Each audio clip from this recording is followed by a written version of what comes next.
ఒసే బామ్మ, నువ్వు చచ్చిపోతానంటే నేను ఈ పెళ్లి సంబంధానికి ఒప్పుకున్నాను. వచ్చి అరగంట సేపు అయ్యింది, ఇంకా పెళ్లి కూతుర్ని చూపించడం లేదు. అర్థమయ్యిందా?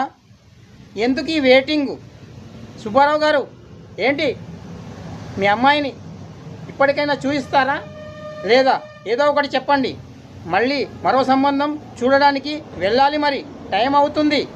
ఏంటి, ₹1,00,00,000 కట్నం ఇస్తారా? అయితే మీ అమ్మాయినే నేను ఖాయం చేస్తాను.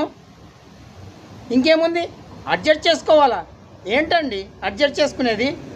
ఏంటి, మీ అమ్మాయికి ఒక కాలు కుంటిగా ఉందా, అది అడ్జస్ట్ చేసుకోవాలా? నో, నా వల్ల కాదు.